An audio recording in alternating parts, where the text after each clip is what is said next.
एक समय ऐसा भी था जब इंसान सिर्फ एक जानवर था। ना कोई भाषा थी, न समाज और ना ही कोई पहचान। वो सिर्फ अपने अस्तित्व के लिए लड़ने वाला एक शिकारी जीव था। ना उसे कल की चिंता थी, न भविष्य का कोई सपना। हर दिन एक जंग थी, भूख, डर और मौत के बीच। यहीं से शुरू होता है जानवर से इंसान बनने का सर। और उस सफर की सबसे पहली गूंज आज भी उन पुरानी गुफाओं की दीवारों पर सुनाई देती है।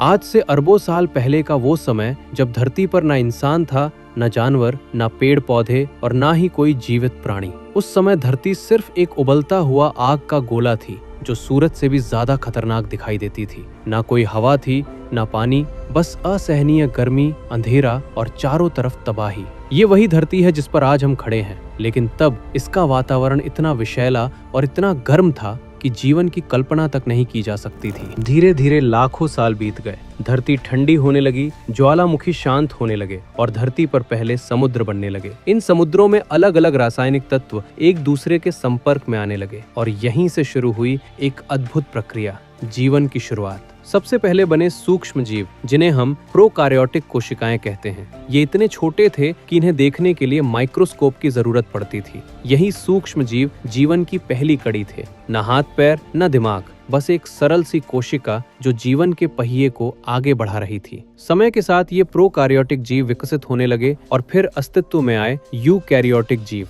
अब जीवन सिर्फ एक कोशिका तक सीमित नहीं था। कई कोशिकाएं मिलकर एक पूरे शरीर का निर्माण करने लगी थी। धीरे धीरे धरती का वातावरण बदलने लगा। पृथ्वी में ऑक्सीजन की मात्रा बढ़ने लगी और समुद्र जीवन से भरने लगे। फिर आया एक ऐसा समय जिसने जीवन की दिशा ही बदल दी। इस दौर में हजारों नई प्रजातियां एक साथ विकसित हुईं। मछलियां, कीड़े, जेलीफिश और कई अनोखे समुद्री जीव अस्तित्व में आए। पहली बार रीढ़ वाले जीव दिखाई देने लगे। जीवन तेजी से विकसित होने लगा और फिर कुछ जीव पानी से बाहर निकलकर धरती पर भी अपने पैर जमाने लगे। कुछ मछलियां धीरे धीरे विकसित होकर उभयचर यानी एम्फीबियंस बन गई। इन्हें पहले पानी में और फिर धीरे धीरे जमीन पर रहने की ताकत मिली। इसके बाद आए सरीसृप, जिन्हें हम रेप्टाइल्स कहते हैं। ये वही जीव थे जिन्होंने धरती पर राज करने की शुरुआत की। इन्हीं सभी के बीच धीरे धीरे विकसित हुआ एक ऐसा समूह जिसने आगे चलकर पृथ्वी के सबसे बड़े साम्राज्य को जन्म दिया,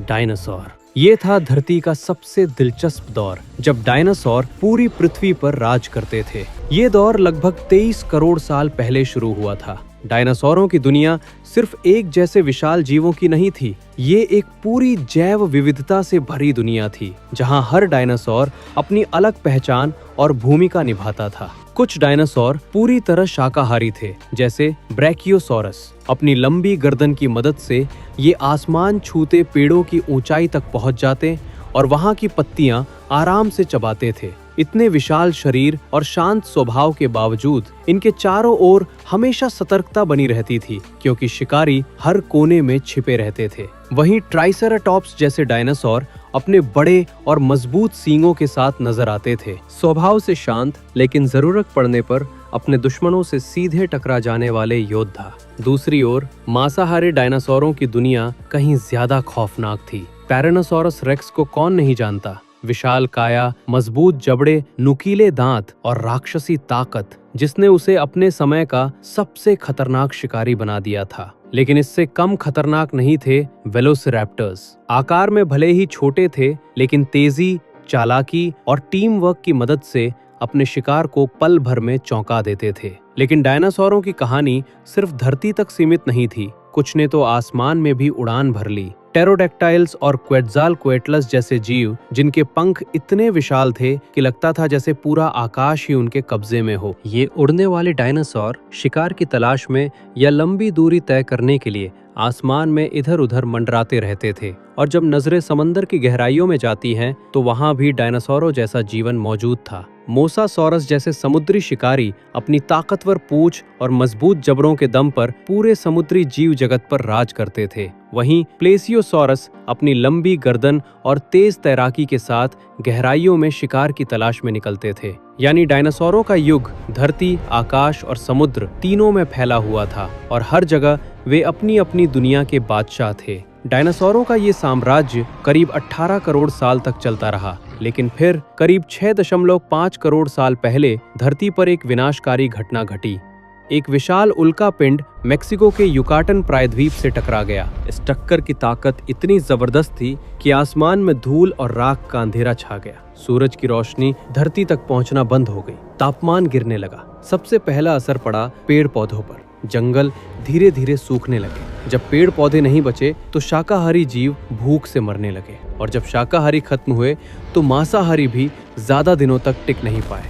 धीरे धीरे बड़े जीवों की प्रजातियां एक एक कर खत्म होने लगी। ऐसा लगा जैसे धरती की जीवन श्रृंखला ही टूट गई हो, और यहीं पर खत्म हो गया डायनासोरों का करोड़ों साल पुराना साम्राज्य। लेकिन इस तबाही के बीच धरती एक नई शुरुआत की तैयारी कर रही थी। एक नई दुनिया, नए जीव और अंततः इंसानों का युग शुरू होने वाला था।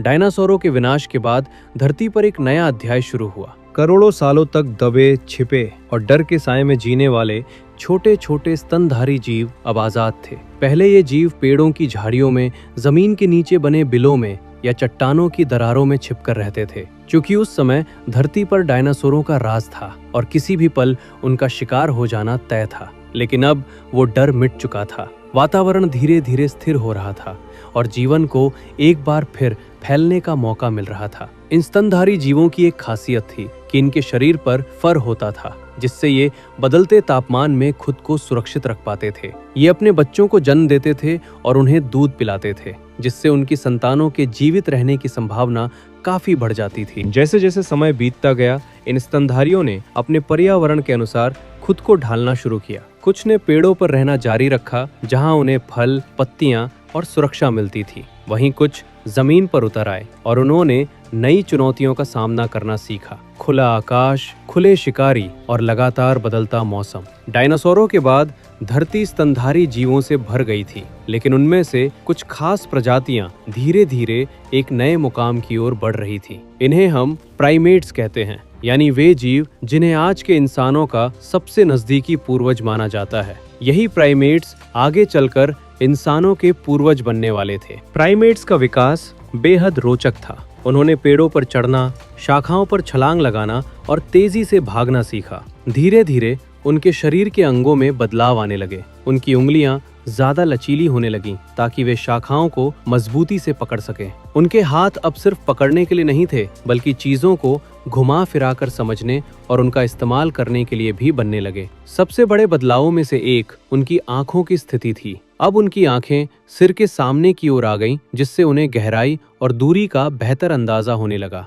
ये बदलाव पेड़ों पर छलांग लगाने और शिकारियों से बचने में बेहद मददगार साबित हुआ। समय के साथ प्राइमेट्स का दिमाग भी विकसित होने लगा। वे अब छोटे छोटे समूहों में रहने लगे। मिलजुल कर भोजन ढूंढना और एक दूसरे को खतरे से सावधान करना, यही थी सामाजिक जीवन की शुरुआत। समूहों में रहना और संकेतों के जरिए एक दूसरे से संवाद करना उनके दिमागी विकास का एक बड़ा कारण बना। धीरे धीरे शरीर में और भी बदलाव आने लगे। कुछ प्राइमेट्स ने जमीन पर ज्यादा समय बिताना शुरू किया। जो हाथ पहले शाखाओं पर लटकने के काम आते थे, वही हाथ अब जमीन पर चलने में भी इस्तेमाल होने लगे। रीढ़ की हड्डी में हल्का झुकाव आया और शरीर की बनावट ऐसी बनने लगी कि वे कुछ समय के लिए दो पैरों पर खड़े हो सकें।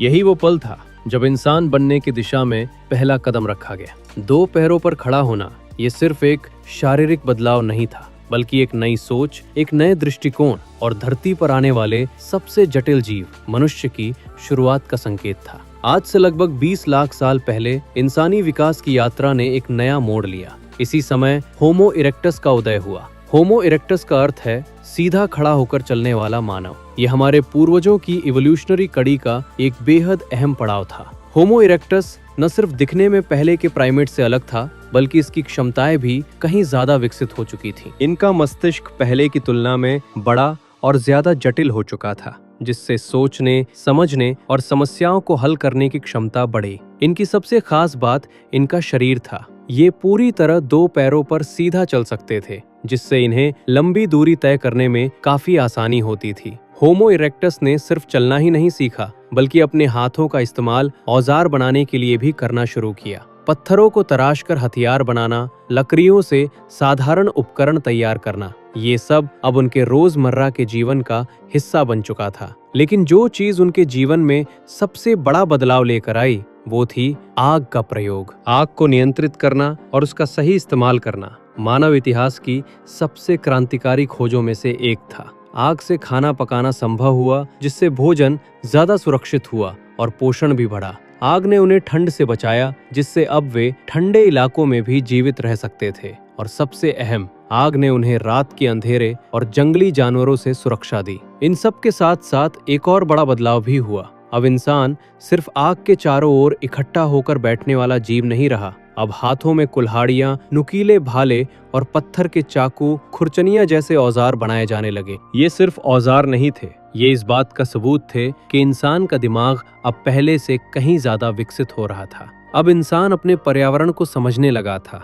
और उसे अपने अनुसार ढालने भी लगा था। समूह में रहने के अपने फायदे थे। भोजन मिल बांट कर खाया जाता था। बच्चों की देखभाल पूरी टीम मिलकर करती थी। बीमार या बुजुर्ग सदस्यों की जिम्मेदारी भी सब मिलकर उठाते थे। यही सामूहिक जीवन इंसानी समाज की नींव बन गया। अब इंसान गुफाओं में रहने लगा था। अंदर आग जलाकर रात बिताना, ठंड से बचना और खुद को सुरक्षित महसूस करना, ये गुफाएं इंसान के पहले घर बन चुकी थी। लेकिन गुफाएं सिर्फ रहने की जगह नहीं थी, ये पहली कला की जन्मभूमि बनने वाली थी। दुनिया भर की प्राचीन गुफाओं में आज भी ऐसे चित्र मिलते हैं जिनमें हिरण, भैंसे, हाथी और इंसानों की आकृतियां उकेरी गई हैं। इन चित्रों ने इतिहास को एक नया आयाम दिया, क्योंकि अब इंसान सिर्फ जी नहीं रहा था, बल्कि सोचने, व्यक्त करने लगा था। ये पहली बार था जब मानव ने अपने विचारों को दीवारों पर उकेरना शुरू किया, और यहीं से कला, संस्कृति और आगे चलकर पूरी सभ्यता की शुरुआत हुई। अब हम उस निर्णायक मोड़ पर आ पहुंचे थे जहां होमो सेपियंस सिर्फ शिकार करने वाले जीव नहीं रहे, वे धीरे धीरे इंसान बन रहे थे। एक ऐसा जीव जो सिर्फ जीने के लिए नहीं, बल्कि महसूस करने, बोलने और समझने के लिए भी जीवित था। भाषा एक दिन में विकसित नहीं हुई, ये भी लाखों सालों में धीरे धीरे बनी। शुरुआत हुई इशारों से, हाथों, आंखों और चेहरे के हाव भाव से। अगर आपको इंसानी विकास की ये कहानी पसंद आई हो तो इसे दूसरों तक जरूर पहुंचाइए, क्योंकि जब तक हम अपने अतीत को नहीं जानेंगे तब तक अपने भविष्य की उड़ान को सही मायनों में समझ नहीं पाएंगे, और जब तक हम अपनी जड़ें नहीं जानेंगे तब तक अपने पंखों की कद्र नहीं कर पाएंगे। तो वीडियो को लाइक करें, चैनल को सब्सक्राइब करके हमारे साथ जुड़े और कमेंट्स में बताइए आपका क्या मानना है।